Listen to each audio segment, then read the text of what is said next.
안녕하세요. 오늘도 사연살롱을 찾아주셔서 감사합니다. 전 30대 후반으로 제 인생 최고의 나날들을 보내고 있습니다. 하소연하고 싶을 때 길 가는 사람 누구라도 붙잡고 마음을 털어놓고 싶다는 말을 들어보신 적 있을 것 같은데요. 저는 그 반대예요. 화려한 영화나 드라마의 주인공이 아니더라도 저같이 평범한 사람이라도 충분히 반전 인생을 살 수 있다는 걸 꼭 많은 사람들에게 알리고 싶거든요. 살다 보면 인생의 어두운 터널에 들어간 느낌이 들 때가 있잖아요. 남들은 다 행복한데 나만 불행한 것 같을 때 말이에요. 그런 때에도 묵묵히 자기 할 일을 하며 앞으로 걸어가다 보면 생각지도 못한 장소에 도착할 수 있거든요. 지금 인생의 어두운 터널을 지나가는 거라면 그 터널 끝은 아무도 모르는 거니까요. 제가 그랬기에 누구보다 자신있게 말할 수 있어요. 저 역시 그런 시기를 지내고 지금은 남부럽지 않은 생활을 하고 있으니까요. 그때를 생각하면 지금도 가슴이 뜨끔해요. 특히 시댁 식구들 앞에서 무시당했던 그 순간들이요. 결혼 7년 차 아이 둘을 키우며 살고 있었어요. 큰아이는 유치원생, 작은아이는 갓 돌을 지난 상태였죠. 남편은 대기업에 다니며 나름 안정적인 수입을 벌어왔어요. 저는 전업주부로 아이들을 키우고 있었는데 겉으로 보기엔 그럭저럭 평범한 가정이었지만 집 안으로 들어가면 남편과 시댁의 미묘한 무시가 일상처럼 이어지고 있었거든요. 그날은 시부모님 결혼기념일이라 온 가족이 모인 시댁 가족 모임이었는데 시어머니는 항상 명품 백과 옷으로 치장하시고 시아버지는 골프 이야기만 나오면 신이 나셨어요. 남편의 형제들은 각자의 성공 스토리를 자랑하기 바빴고 그 속에서 저는 어디에도 속하지 못한 이방인 같은 느낌을 받고 있었죠. 식사 자리에서 시어머니가 갑자기 제 친정 이야기를 꺼내셨어요. 마치 오늘의 화제라도 되는 것처럼요. 우리 며느리는 잘 사는 집 딸인 줄 알았더니 알고 보니 그렇지도 않더라. 그러니 우리 아들이 잘 데리고 살아주니 고마워라도 해야지. 순간 식탁 위로 정적이 흘렀어요. 모두의 시선이 저에게 쏠렸고 시아버님은 미묘하게 웃으셨어요. 시누이는 눈짓으로 뭔가를 주고받았고 남편은 고개를 숙이고 밥만 먹고 있었죠. 제가 무슨 죄라도 지은 것처럼 말이에요. 속에서 뭔가가 부글부글 끓어올랐지만 심호흡을 한번 했어요. 어머니, 제가 부잣집 딸이라고 한 적은 없어요. 그리고 제 부모님은 저희를 키우기 위해 평생 고생하셨어요. 경제적으로 풍요롭진 않았지만 사랑만큼은 넘치게 주셨죠. 그런 부모님이 저는 자랑스러워요. 제 목소리는 떨리지 않았어요. 친정 엄마한테 배운 대로 할 말은 하되 예의는 지켰거든요. 하지만 시어머니 얼굴이 굳더라고요. 아마 제가 가만히 있을 거라 생각하셨나 봐요. 시아버님은 헛기침을 하셨고 시누이는 키득거렸어요. 나는 사실만 말한 건데 왜 그렇게 예민하게 구니? 요즘 젊은 사람들은. 시어머니의 말투에는 어떤 비꼼이 숨어있는 듯했죠. 저보고 예민하다고 하시지만 사실 누구나 그런 말 들으면 상처받을 거예요. 제 부모님까지 끌어들여 무시하는 건 참을 수 없으니까요. 오히려 오빠가 고마워야죠. 그나마 직업이 번듯해서 대학교 갓 졸업한 저랑 결혼할 수 있었으니까요. 그리고 지금 자격증 준비하고 있어요. 애들 크면 저도 일할 거예요. 시어머니는 코웃음을 치셨어요. 남편은 여전히 묵묵부답이었고요. 그저 밥만 열심히 먹고 있었죠. 저는 그런 남편이 더 섭섭했어요. 아내를 위해 한마디라도 해줄 수 있는 사람이었으면 좋겠다고 생각했죠. 공부? 애들 키우면서? 농담도 잘하네. 시어머니의 말에 시아버님까지 우시셨어요. 마치 정말 재미있는 농담이라도 들은 것처럼요. 그 순간 저는 제가 이 집안에서 얼마나 가볍게 취급받고 있는지 명확히 느꼈어요. 더 이상의 대화는 없었네요. 그저 어색한 침묵만이 식탁을 채웠죠. 저는 입을 다물고 아이들 음식을 챙겨주는 데 집중했어요. 식사가 끝나고 설거지를 하는 동안에도 시누이들의 수근거림이 들려오더군요. 제 귀에 들리라는 듯이 일부러 크게 말하는 것 같았죠. 오빠가 고생이 많아. 저렇게 배경도 없는 사람하고 결혼하다니. 우리 오빠 너무 착해서 문제야. 나였으면 못 살았을 거야. 생각해보면 이런 일이 처음은 아니었거든요. 결혼 초부터 미묘한 차별을 느꼈지만 워낙 시댁 식구들이 자기 애가 강한 편이라 그러려니 하고 넘겼죠. 그런데 시간이 갈수록 정도가 심해지는 것 같았어요. 그랬기에 그날 더 큰 상처로 다가왔고요. 집에 돌아오는 길 차 안에서 남편에게 물었어요. 목소리를 최대한 담담하게 유지하려고 노력했죠. 왜 아무 말도 안 했어? 남편은 운전에 집중한다는 듯 시선을 앞으로만 고정한 채 대답했어요. 뭘 그런 걸 가지고 삐지냐. 어머니가 그냥 하신 말인데. 그냥 하신 말? 내가 얼마나 상처받았는지 몰라? 너무 예민하게 반응하지 마. 어머니는 너한테 잘해주시려고 하는 거야.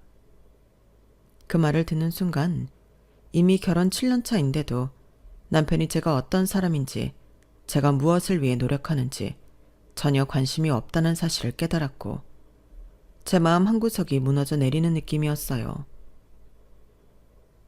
당신 부모님이 내 친정을 무시해도 괜찮아? 내가 아무것도 못한다고 생각해도 돼? 아니, 그게 아니라 어머니는 그냥 솔직하신 분이라. 솔직함이랑 무례함은 달라. 당신이 내 편이 되어줬으면 좋겠어. 난 중간에 있잖아. 양쪽 다 이해해야지. 대화는 그냥 그렇게 끝났어요. 남편은 늘 그랬거든요. 갈등이 생기면 회피하고 중간에 있다는 핑계로 아무것도 하지 않았죠. 하지만 그건 결국 시댁의 편을 드는 거나 다름없었어요. 몇 번을 싸워도 끝은 같았기에 말하면서도 김이 새는 것 같았죠. 사실 저도 대학을 나왔어요. 물론 전국에서 손꼽히는 대학은 아니었지만 열심히 공부했고 나름의 성적도 좋았죠. 졸업을 앞두고 친구 소개로 남편을 만나 결혼했고 바로 첫째를 가졌기 때문에 젊은 나이에 육아와 살림을 시작하느라 제 경력을 쌓을 기회는 없었어요. 사회생활을 준비하는 저에게 이미 사회생활 5년 차에 접어든 남편은 선망의 대상처럼 모든 게 멋있어 보였거든요. 그렇게 빠르게 빠져들었고 정신 차려보니 결혼도 끝나고 첫 아이를 임신하고 있었던 거죠. 이대로 나이가 드는 게 아쉽다고 느낀 저는 포기하지 않고 육아에 전념하면서도 틈틈이 공부를 놓지 않았어요. 일찍 결혼했기에 어느 정도 아이가 크면 다시 일을 할 수 있다고 생각했으니까요. 아이가 잠든 밤에는 책상에 앉아 공부했고 낮에는 육아서적과 자격증 교재를 번갈아가며 읽었죠. 그렇게 노력한 결과 큰아이가 3살 때 보육교사 자격증을 따서 아이를 데리고 다니며 반나절 파트타임으로 일할 수 있었어요. 그때는 남편도 제가 자격증을 따고 실제로 일을 시작하리라고는 생각하지 못했나 봐요. 약간 놀란 듯한 반응이었거든요. 진짜 일할 거야? 애는 어떻게 하고? 같이 데리고 갈 수 있어. 반나절만 일하면 되니까. 우리가 돈이 그렇게 급한가? 돈보다는 내 경력이랑 경험을 쌓고 싶어서. 남편은 별로 내켜하지 않았지만 반대하진 않았어요. 아마 제가 곧 포기할 거라고 생각했나 봐요. 하지만 저는 꽤 즐겁게 일했어요. 아이도 다른 아이들과 어울리며 즐거워했고 저도 사회생활을 하며 활력을 얻었죠.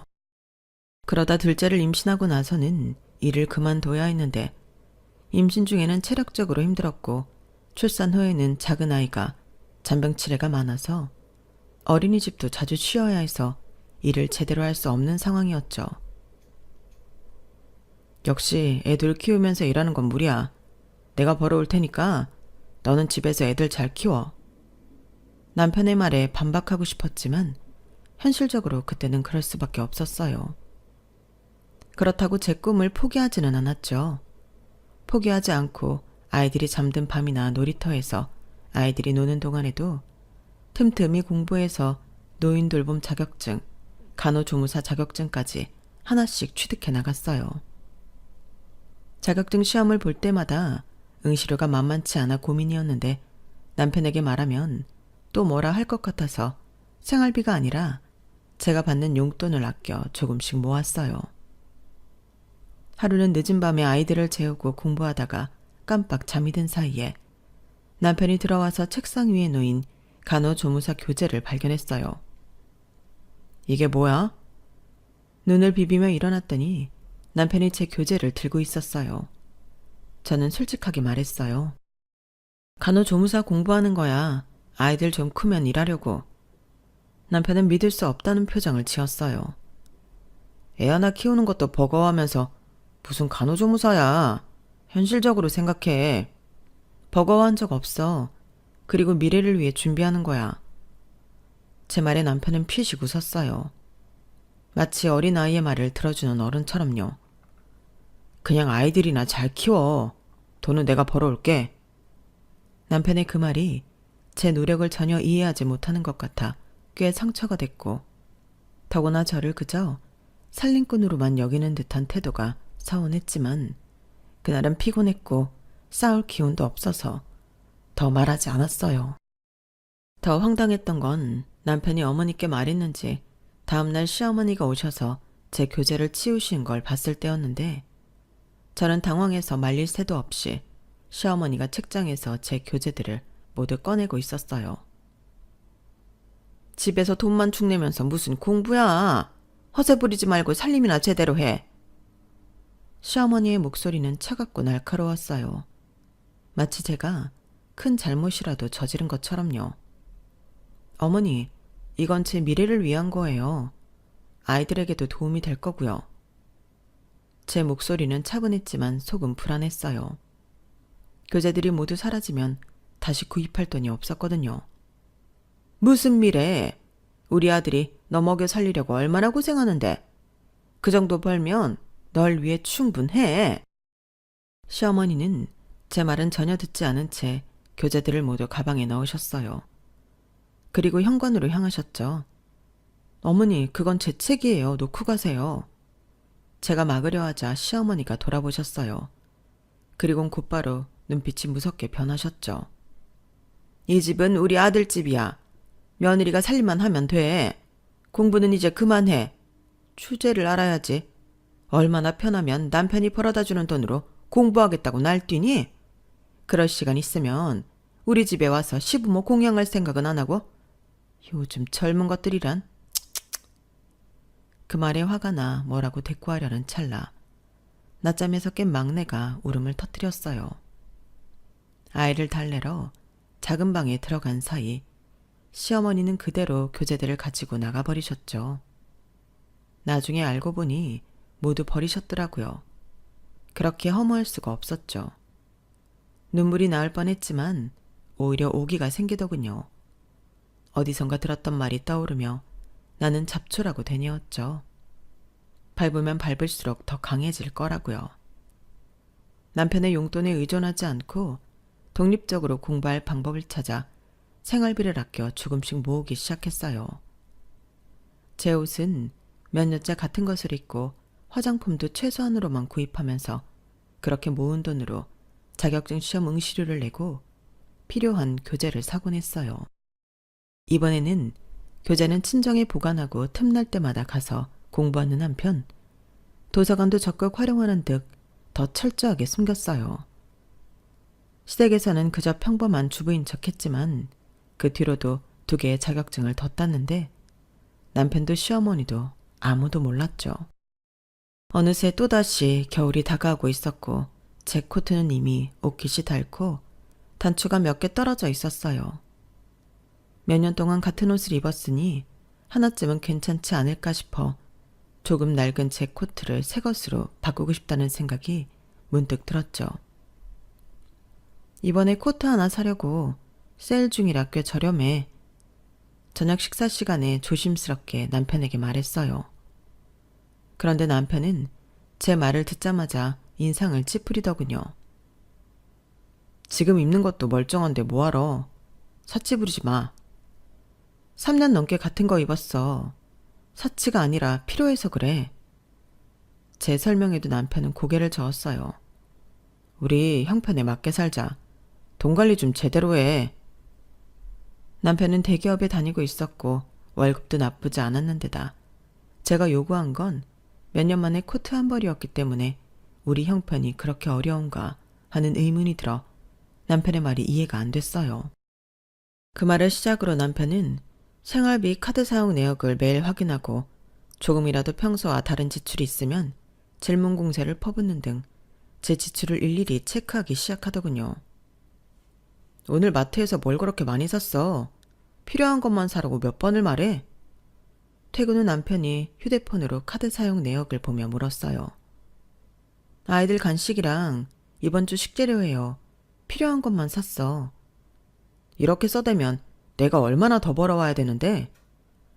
남편은 마치 제가 가정 경제를 위협하는 존재인 것처럼 한숨을 쉬며 소파에 털썩 앉았는데 그뿐만 아니라 시어머니도 가끔씩 찾아와서는 냉장고를 열어보고 찬장을 뒤지며 필요 이상으로 사놓은 것이 없는지 확인하는 등 제 지출을 감시했어요. 우리 아들이 버는 돈 함부로 쓰지 마라. 며느리가 살림을 이렇게 하면 어떡하니? 너 혹시 친정에 갖다 주려고 그러니? 순간 귀를 의심했어요. 제가 몇 년 동안 아끼고 아껴서 생활했는데 이런 의심까지 받아야 했나 싶어 가슴이 철렁 내려앉았죠. 어머니, 그게 무슨 말씀이세요? 목소리가 저도 모르게 높아졌어요. 시어머니는 눈살을 찌푸리며 저를 위아래로 훑어보셨죠. 얘, 나 귀 안 먹었다? 아니면 아닌 거지 기차통을 삶아 먹었나? 혹시나 그러면 그러지 말라고 하는 거야. 너는 그냥 살림이나 잘하면 되는 거야. 알겠니? 그 순간 모든 게 명확해졌어요.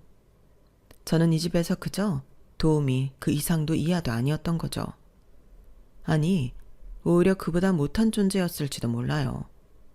그들이 원했던 건 사회생활 경험 없이 시키는 대로 고분고분 따르는 말 잘 듣는 여자였던 거예요. 가슴 한편이 무겁게 내려앉았지만 동시에 이대로는 안 된다는 작은 불씨가 피어오르기 시작했어요.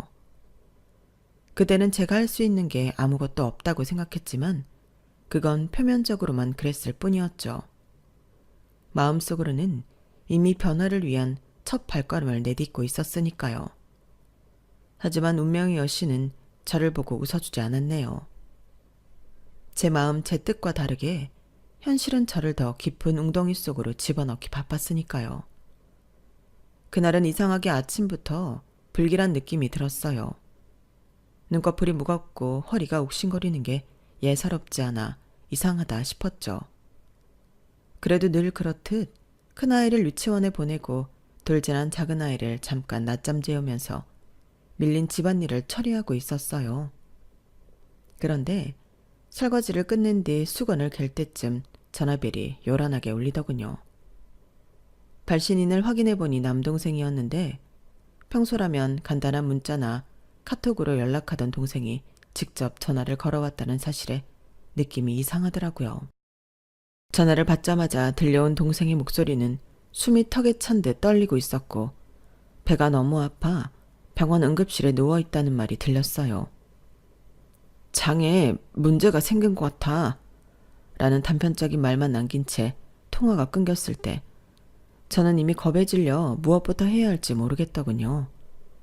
아이를 친정엄마나 시어머니 댁에 맡기는 게 우선이겠다 싶었지만 친정은 지금 경제적으로 너무 어렵고 시어머니는 제가 부탁 전화를 하면 또 무슨 말을 할지 뻔히 보여서 망설여졌거든요.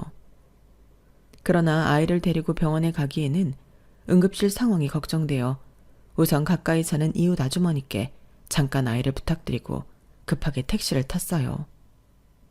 병원에 도착했을 때 응급실 안은 이미 정신없이 돌아가고 있더군요. 간호사들이 분주히 뛰어다니는 사이 비집고 들어가니 동생은 산소 마스크를 낀 채 창백한 얼굴로 누워 있었고 옆에서 의사가 검진 기록을 훑어보고 있었어요. 괴사가 진행 중이라는 말이 들릴 때 저는 머리가 하얗게 변하는 것만 같았죠. 심각한 감염 위험이 있다며 당장 수술을 하지 않으면 위험하다는 의사의 설명을 길지 않았지만 제게는 마치 1시간 넘게 들은 것 같은 충격이었어요. 거기에 수술비로 대략 500만 원이 든다는 얘기가 이어지는 순간 숨이 막혀 손발이 굳어지는 기분이었고요. 물론 당장 수술은 진행해야 했어요. 동생이 조금 더 버티면 안 되느냐고 물을 상황도 아니었으니까요. 문제는 돈이었죠. 친정 부모님은 예전에 아버지 사업이 망하면서 이미 한 푼도 여유가 없고 나라에서 주는 보조금으로 생활하시는 처지라 500만 원은커녕 50만 원도 당장 꺼내기 어려운 상황이었어요. 저 역시 전업주부로 남편의 월급에 의존해 살아왔고 통장에는 생활비 남은 짜투리 돈만 얼마쯤 있을 뿐이었죠. 게다가 오랫동안 시댁에 인정받지 못한다는 압박감을 느끼느라 제게 여유 자금이 있을 리 없었으니까요. 동생 역시 열심히 일하고 있었지만 안정적인 수입을 기대하기 어려워 제대로 된 보험을 들어가나 적금이 있을 리도 없었어요. 그래도 남편이 대기업에 다니니 비상금 정도는 있을 거라고 생각하고 급하게 전화를 걸었지만 1번, 2번, 3번 연달아 시도해도 받지 않았어요. 문자도 남겼지만 아무 응답이 없으니 제 속은 타들어갔죠. 하는 수 없이 수술 동의서에 일단 사인을 하고 수술비 중 일부인 입원비를 먼저 카드로 결제했지만 500만 원 전부를 충당하기에는 너무나도 벅차더군요. 저는 결국 시댁에 가기로 했습니다. 동생의 수술을 기다리는 동안 어떻게든 돈을 구해야 했으니까요. 사실 시댁에 돈 이야기를 꺼낸다는 건 제게 쉽지 않은 일이었어요. 이미 앞에서 이야기했듯 예측되는 반응에 가야 하는지 망설여지지 않았다면 거짓말이겠죠. 하지만 동생 목숨이 달린 문제라면 자존심 따위를 세울 여유가 없더라고요. 택시에서 내려 시댁 대문 앞에 서는 순간도 이 사람들한테 이런 부탁을 한다고 달라질까? 하는 두려움이 엄습했지만 어쩔 수 없었네요. 쫓기듯 문을 두드려 안으로 들어갔죠. 네가 웬일이니? 연락도 없이 갑자기. 이 시간에 무슨 일 있니? 시어머니는 거실 소파에 앉아 TV를 틀어놓고 계셨고 시아버지는 신문을 들여다보고 계셨어요. 테이블에는 남편의 휴대폰이 놓여 있었고 놀라운 건 연락을 받지 않던 남편이 그 옆에 앉아 있었다는 점이죠. 그의 얼굴을 보는 순간 화장실에 다녀오느라 전화를 못 받았다는 한마디가 나오겠구나 싶었죠. 예상대로 남편은 그저 미안한 표정도 없이 제가 왜 전화를 했느냐고 물을 뿐이었죠. 저는 숨을 고른 뒤 남동생 이야기부터 꺼냈어요. 동생이 응급수술을 받아야 하고 비용이 500만 원이라는 말이 제 입에서 나오자마자 시어머니의 눈빛이 매섭게 번쩍이더군요. 네 친정 식구들은 또 허둥대기만 하겠지. 사업 망한 뒤로 보조금 받는다고 들었는데? 그런 집에서 500만 원을 마련하긴 쉽지 않겠네. 여기까지 온 걸 보면 말이야. 이미 예상했던 반응이지만 막상 들으니 가슴이 쿵 내려앉았어요. 그래도 저는 최선을 다해 조리 있게 부탁하려고 노력했죠. 남편 옆으로 살짝 다가가서 이거 급히 해결해야 한다. 동생이 정말 큰일이더라 라고 강조했지만 남편은 그저 애매하게 고개만 끄덕이고 있더라고요. 우리도 지금 당장 그렇게 큰 돈을 쉽게 내놓긴 어려운데 그래도 엄마 아버지랑 상의해 봐야지. 급하다니까. 남편은 잠시나마 중재를 해주려는 듯 보였지만 곧바로 시어머니가 목소리를 높였어요. 차가운 시선이 저를 쏘아봤고 손가락으로 테이블을 탁탁 두드리며 말을 이어가셨죠. 500만 원이 없는 집안이면 그냥 그 동생이 죽는 게 낫지 않니? 솔직히 병원비도 못 낼 처지라면 나중에 회복한다고 해도 또 무슨 일을 치를지 모를 거야. 네 친정은 원래부터 그런 식으로 살았잖니? 그 말이 귀에 꽂히는 순간 동생이 처한 상황에 대한 안타까움도 컸지만 저런 잔인한 말을 서슴없이 하는 시어머니를 보니 분노가 치밀어 오르더군요. 그래도 지금은 화를 낼 때가 아니었습니다. 서러움과 분노를 억누르며 최대한 냉정을 유지하고자 했었어요. 어머니, 저도 자존심이 있지 왜 그냥 오고 싶겠어요. 지금 동생이 수술을 못 받으면 그대로 위험해진다니까요. 저도 어떻게든 갚을 테니 제발 좀 빌려주세요. 정말 부탁드립니다. 시어머니는 코웃음 치는 듯한 표정으로 저를 한참 지켜봤어요. 그제야 시아버지도 신문을 내려놓고 이쪽을 바라봤지만 뭔가 적극적으로 말리거나 동정하는 표정은 아니시더군요. 무표정한 얼굴로 우리를 번갈아 보다가 가볍게 한숨만 내시더군요. 남편조차 이 상황에서 크게 움직이지 않으니 저는 그저 간절히 빌 수밖에 없었어요. 네 친정은 500도 못 구하는 거지니? 돈이 그토록 급하면 미리 대비라도 했어야지. 애들 키운다고 살림에만 매달리지 말고 말이야. 내 아들이 벌어다주는 돈만 처묵처묵하지 않고 네가 니네 가족도 챙길 정도는 돼야 하는 거 아니니? 어머니, 저도 노력했어요. 그런데 이번 일은 정말 예상치 못했던 응급 상황입니다. 속으로는 나도 모르게 차라리 죽는 게 낫지 않니? 라는 말을 어떻게 입에 담을 수 있을까 하는 생각에 치가 떨리더군요. 동생이 아파서 고통스러워하고 생사가 오락가락하는 마당에 어떻게 그런 잔인한 소리를 내뱉을 수 있는 걸까요? 그래도 애원이라도 해야 하는 제 처지가 서글퍼지기 시작했죠. 그런데 마침 그때 시어머니가 비웃듯 쏘아붙였죠. 거지 맞네. 사업 망한 뒤로 좀 나아졌나 했더니 그 모양이면 뭐. 저는 순간 귀를 의심했어요. 그래도 꾹 참고 정말 죄송하다. 저도 어떻게든 갚겠다고 또다시 읍소하려고 했는데 그때 남편이 차갑게 대꾸하더군요. 엄마 말이 틀린 건 아니야. 요즘 세상에 500만 원도 못 구하면 어떡해. 우리도 여유가 있는 것도 아니고 딱히 줄 수 있는 상황은 아닌 것 같아. 가운데서 중재 역할을 못하는 남편이었지만 그렇게까지 동조할 줄 몰랐어요. 저는 울컥해서 남편을 똑바로 쳐다봤죠. 아니, 내 동생이 죽을지 살지 기로에 서 있는데도 어떻게 저런 말을 아무렇지 않게 할 수 있는 건지 도무지 이해가 안 갔습니다. 그동안 시댁이 저를 무시하는 건 익숙했지만 남편은 최소한 저를 조금이라도 보호해 주길 바랐거든요. 가슴속에서는 수많은 말들이 소용돌이치며 올라왔지만 아직 상황이 상황이니만큼 억지로 삼키고 다시 부탁하려고 했습니다. 그런데도 시어머니와 남편은 서로 눈짓을 주고받으며 이번에는 빌려주지 말자는 식의 기색이 완연했어요. 시아버지도 신문을 덮고는 무표정한 얼굴로 한마디 하시더군요. 우리가 무슨 은행도 아니고 너도 생각이 있으면 미리 준비 좀 하지 그랬냐? 그 순간 머리가 아득해지면서 그동안 쌓였던 분노가 한꺼번에 치솟았습니다. 더 이상 참는 건 의미가 없다고 느꼈어요. 동생이 위험하니 굽히고 들어가자는 제 마음도 한계에 다다른 거죠. 저도 모르게 목소리가 높아졌어요. 아니, 내 동생이 당장 죽을 수도 있는 상황이라고 말했잖아요. 정말 어떻게 이럴 수가 있어요?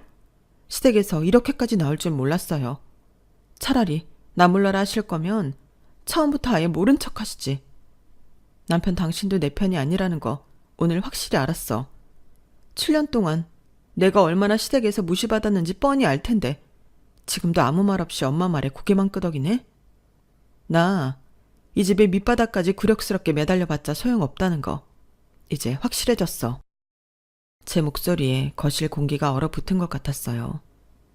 시어머니는 기분이 몹시 언짢은 듯 눈을 부릅뜨고 있었고 남편도 저를 한번 흘겨보더니 아무 말 없이 고개를 돌리더군요. 그 모습에 더 이상 미련조차 남지 않았어요. 이대로 죽어가더라도 여기서 빌릴 수 있는 돈은 없겠다는 생각이 들자 억울하고 분해서 눈물이 왈칵 터져나오려 했지만 그마저도 억지로 삼켰어요. 모든 감정이 뒤엉켜 심장이 벌렁거리지만 시간을 더 끌면 안 되겠다는 본능이 강하게 들었거든요. 이런 집에서 더군다나 이런 남편과 시부모 앞에서 한풀이 하듯 붙잡고 있을 필요가 전혀 없었어요. 지금 내게 중요한 건 동생의 목숨이니까요. 그렇게 문을 박차고 나오는 길에 시어머니가 한마디 더 툭 내뱉는 소리가 들렸어요. 자존심 세우는 거 보니 살만한가 보네. 하지만 저도 뒤돌아 돌아보지 않고 시댁을 뛰쳐나왔어요. 길 위에 서자 이제 정말 절망밖에 남지 않은 상황이 현실로 다가왔죠. 어떡하지? 동생 수술비는 당장 누가 빌려주지? 라는 생각에 가슴이 또다시 쿵 내려앉았죠. 그래도 거리에 우두커니 서 있을 시간조차 없었어요. 가진 건 없었지만 마지막 희망이라고 할 수 있는 지인들을 하나둘 떠올렸어요. 예전에 알바하던 곳에서 친해진 언니, 보육교사 자격증 공부할 때 함께 스터디를 했던 친구, 혹시 그들이라면 조금씩이라도 보태줄 수 있지 않을까 싶었죠. 애초에 500만 원이라는 거액을 한 명에게 빌릴 순 없으니 여러 명에게 도움을 청해 조금씩 모으자는 계획이 머릿속에서 급하게 그려졌죠. 급한 대로 핸드폰을 꺼내 몇몇 지인에게 전화를 돌렸어요. 상황을 솔직하게 말하니 운 좋게도 몇 명은 적금 통장에 있는 돈을 빼서라도 도와주겠다고 흔쾌히 약속해 주더라고요. 한두 명이 100만 원, 또 누군가는 50만 원, 그렇게 조금씩이라도 모이니 희망이 보이더군요. 수십 분 만에 겨우 400만 원에 가까운 금액이 마련됐고 마지막 한 사람에게서 추가로 100만 원을 빌려 수술비 총액을 맞출 수 있었어요. 저녁 무렵 병원으로 헐레벌떡 돌아와 수술비를 완납하고 나니 마침 동생이 수술실로 옮겨지는 참이었죠. 허둥지둥 상황을 정리하느라 미처 정신이 없었지만 마음만큼은 간신히 안정을 찾았어요. 어떻게든 동생의 목숨은 살릴 수 있겠다는 안도감 말이에요. 그렇게 저는 그날 하루 종일 겪었던 수모와 분노, 허탈감, 절망감을 조각조각 곱씹으며 밤을 샜어요. 수술 대기실 의자에 주저앉아 한참을 울 뻔하다가도 동생을 지켜봐야 한다는 책임감에 눈물을 삼키고 버텼죠. 마침내 수술이 잘 끝났다는 의사의 말을 들었을 때 저도 모르게 주저앉아 하염없이 한숨을 쉬었어요. 한결 가벼워진 가슴과 달리 머릿속엔 이제부터 어떻게 갚아나가야 하지? 라는 커다란 빚의 그림자가 드리워지더군요. 당장 이혼이라도 하고 싶었지만 현실은 그렇게 간단하지 않더군요. 아이 둘을 데리고 맨몸으로 나가면 한 달 생활비조차 막막할 게 뻔했으니까요. 전업주부였던 제게 당장 경제적 자립수단이 없다는 게 큰 문제였죠. 게다가 시댁 쪽이 호락호락 양육권을 내줄 리도 없었고요. 화가 치밀어 오를 때마다 당장 끝내자는 생각이 하루에도 12번씩 들었지만 어쩔 수 없이 꾹 참으며 언젠가는 나도 사람답게 살 길을 찾아야겠다고 마음먹었어요. 그러면서 동생 수술비로 생긴 빚도 빌린 돈을 조금씩 갚아 나가야 하는 부담도 함께 찾아왔죠. 하루하루가 전쟁 같은 시간이었어요. 남편과 시댁에 대한 분노도 여전했지만 우선은 아이들에게 집과 밥 한 끼를 제대로 마련해 줄 수 있어야 했으니까요. 그렇게 시간이 흐르면서 어느덧 1년이 지나버렸어요. 너무 정신없이 달려와서 그런지 계절이 몇 번 바뀌었는지도 잘 실감이 나지 않을 정도였죠. 그러는 동안 저는 가정에서 보내는 시간을 점차 줄여가며 틈틈이 바깥일을 찾았네요. 이웃 아이 돌봄부터 필요하면 단기 알바도 뛰고 주말에는 친정 쪽 지인들을 만나 여기저기 일거리를 수소문했어요. 문제는 시어머니였죠. 집에 제가 없는 시간이 늘어나자 시어머니는 요즘 속 편하게 놀러 다니느라 시간 다 쓰냐며 핀잔을 주시기 일쑤였거든요. 한 번도 동생 괜찮아졌냐고 물어주지 않는 것을 보니 이런 사람에게 뭘 바랬던가 싶더라고요. 그리고 그런 무관심과 빈정거림이 오히려 제 의지를 북돋웠죠. 가만두지 않겠다. 분명히 잘 해낼 거다. 라는 결심을 더 굳게 만들어줬으니까요. 아이러니하게 행운의 여신이 저를 향해 다가오는 것 같았어요. 시댁 쪽 상황에 큰 변화가 생기기 시작했거든요. 남편이 다니던 회사가 비리 문제로 크게 흔들리더니 결국 구조조정 명목으로 남편이 퇴사를 하게 된 거예요. 남편은 몇 주간 명환히 지내며 재취업 기회를 찾는다고 말은 했지만 별다른 소득이 없었고요. 시부모님 역시 갑자기 어떤 사기를 당해서 목돈을 날린 것 같았는데 정확한 사정은 말씀해 주시지 않았어요. 그저 집에 경매로 넘어갈 것 같다는 둥, 길거리로 나앉게 생겼다는 둥, 언성을 높이며 서로 탓하기 바빴죠. 한동안 잘나가는 남편과 부유한 시댁 덕에 저를 무시하던 그 태도는 어디 가고, 이제는 집안에 불길이 난 듯 서로 동동 발을 구르는 모습이 내심 쌤통이다 싶더라고요. 며칠 뒤 제가 운전석에서 내리면서 뒷좌석에 짐을 내리는데 시어머니 목소리가 날아들었어요. 아니, 웬 고급차야? 공부한다고 그렇게 있는 살림 없는 살림 거덜내더니 운전기사로 취직한 거야? 잘했네, 잘했어. 이 시국에 돈 축내지 말고 돈 벌어야지. 시집 와서 제일 잘한 일이네. 시어머니의 톤은 늘 그렇듯 저를 비꼬는 듯 했습니다. 저는 조용히 뒷좌석에서 짐을 내리고 있었어요. 듣기 싫은 말이 귀에 꽂혔지만 이제 그런 빈정거림이 크게 상처가 되진 않았습니다. 무엇보다 이 차가 누구 돈으로 샀는지 저는 자신 있게 말할 수 있었거든요. 운전기사로 취직한 거 아니에요. 제 차예요. 그 순간 시어머니의 표정이 말 그대로 굳어버렸어요. 마치 내 차라는 게 말이 돼? 하시는 듯 눈을 번뜩이시더군요. 전 시어머니 반응을 기다리지 않고 차문을 닫고 뒷짐을 들었죠. 서류봉투와 가방을 든 제 모습을 본 시어머니는 한껏 인상을 쓰며 다가오더군요. 네 차라니 이게 다 무슨 소리야? 우리 아들이 힘들어 죽겠는데 나 혼자 돈이 어디서 나와서 이걸 샀다는 거야. 대출 받았어도 네가 신용이 있어? 결국 우리 아들이 산 거 아니야? 대출이요? 아니요, 그런 거 없어요. 제가 그동안 번 돈으로 구입한 겁니다. 그동안 번 돈? 너 무슨 돈을 벌었어? 내가 다 아는데. 그동안 팽팽 놀기만 했는데 뭘 벌었단 말이야. 시어머니는 제가 이래서 돈을 벌었다는 말을 도무지 믿지 못하시더군요. 하긴 예전부터 시어머니나 남편은 제가 집에서 호송세월이라 하는 사람이라 여겼으니까요. 남편도 예전부터 제가 뭘 해보려 하면 비웃기 일쑤였으니 이 집안에선 당연히 제가 벌이 활동을 했을 거라고는 상상조차 못했을 겁니다.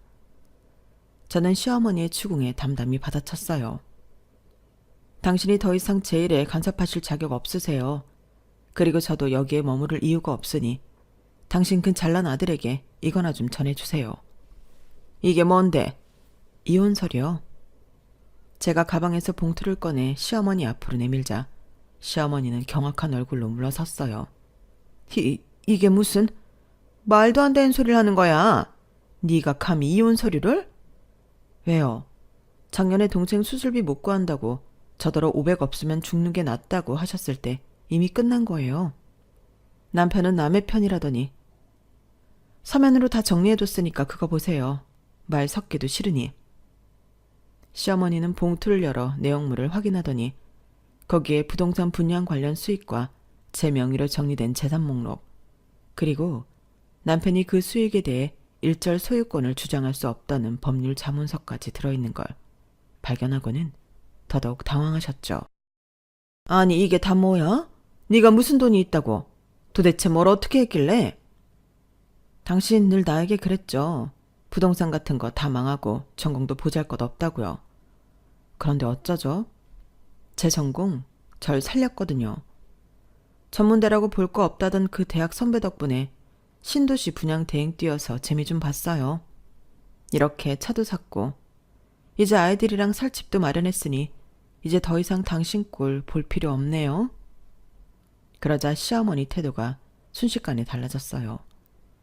TV에서만 보던 벼락부자 같은 이야기가 실제로 자기 며느리에게 벌어졌다는 게 믿기 어려우셨겠죠. 하지만 고급 승용차, 평소와 달라진 옷차림, 그리고 그걸 보란듯이 증명하는 서류들이 있으니 그 모든 상황을 번갈아 보시며 무슨 일이 벌어진 건지 이해하려 애쓰는 모습이 어이없더라고요. 잠깐, 네가 오해한 것 같은데 형편이 맞으면 내가 그랬겠니? 네가 원래부터 이렇게 능력 있는 애라는 걸 알았다면 더 잘해줬을 텐데. 그동안 우리가 서로 너무 모르고 오해가 쌓였구나. 그러지 말고 우선 급한 불부터 끄고 다시 찬찬히 이야기해보자꾸나. 급한 불이 나뇨. 설마 당신 집 차업 들어가는 거 뭐 그런 이야기 하시는 거 아니죠? 사람 목숨이 오가는 돈 500에도 없으면 죽으라고 말씀하셨던 거 기억 안 나세요? 집 유지할 돈 없으면 길바닥에서 사시면 되잖아요. 개똥밭에서 굴러도 이승이 낫다고. 그래도 죽은 게 아니니 얼마나 다행이에요? 마침 그때 남편이 집으로 오다가 저희를 발견했어요. 아마 구직 활동을 하다 집에 들어온 모양이었죠. 남편은 고급 승용차 옆에서 시어머니와 말다툼 중인 제가 이혼 서류까지 흔들어대니 놀란 기색이 역력했어요. 지금 이게 무슨 난리야? 이혼 서류라니. 당신 진짜야?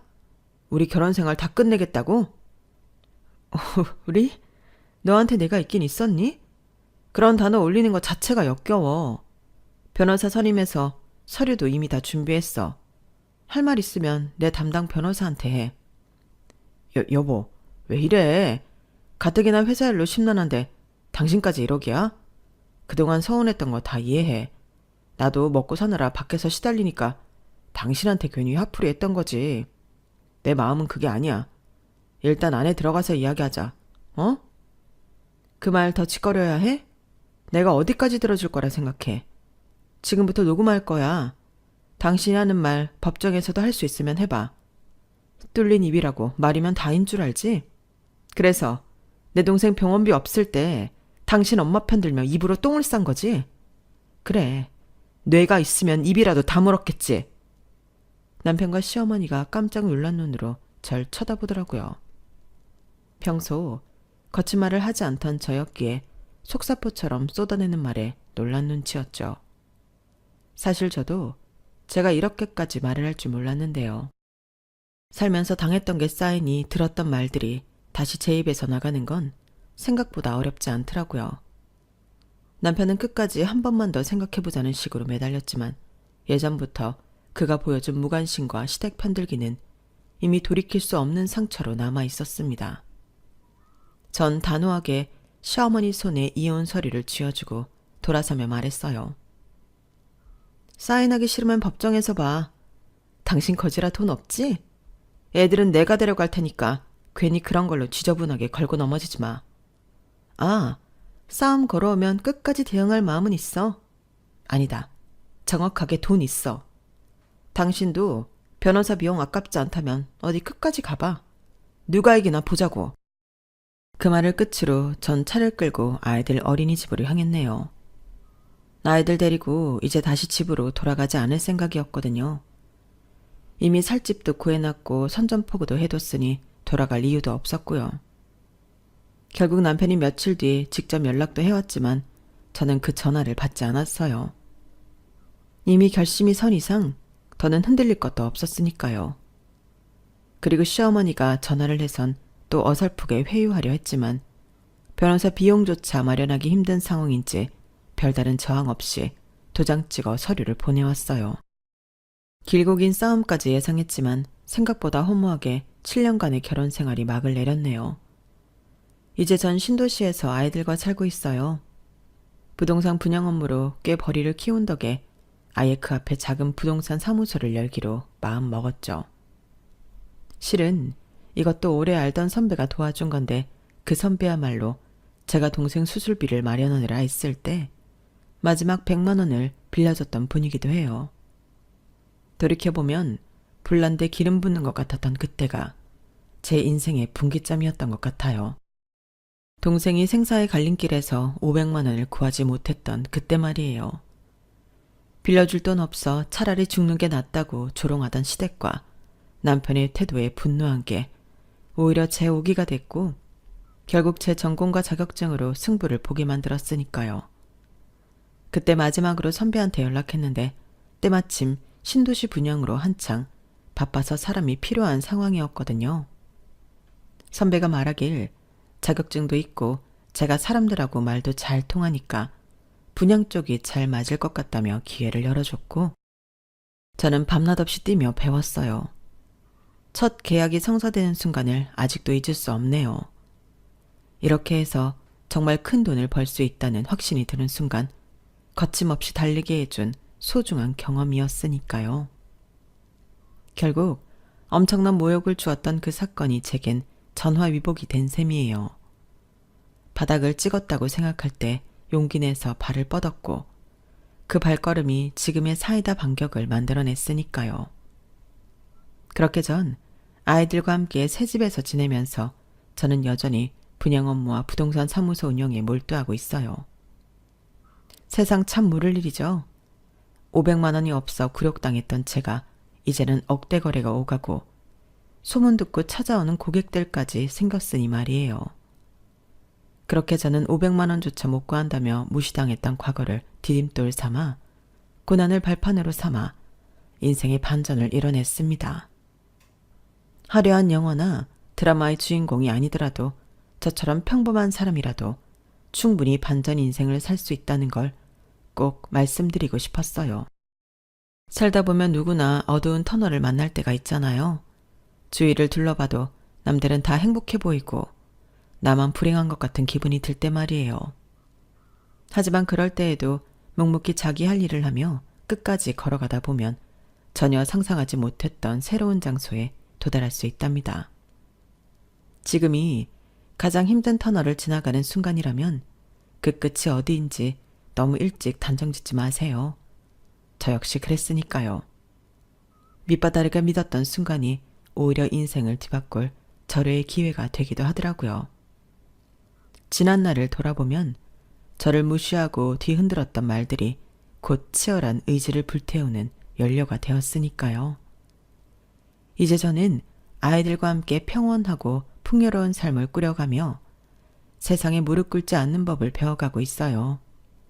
앞으로도 계속 저처럼 예상치 못한 터널 속에서 헤매는 분들에게 조금이나마 희망을 전해드리고 싶습니다. 나도 해낼 수 있다는 믿음 하나로 괴롭고 암울했던 시간을 버텨낸다면 언젠가 반드시 반짝이는 빛이 기다리고 있을 테니까요. 오늘도 내일도 화이팅입니다. 여러분, 사연 댓글에 응원과 현명한 조언 부탁드려요. 좋아요와 구독은 저에게 큰 힘이 됩니다. 오늘도 좋은 일 가득하세요.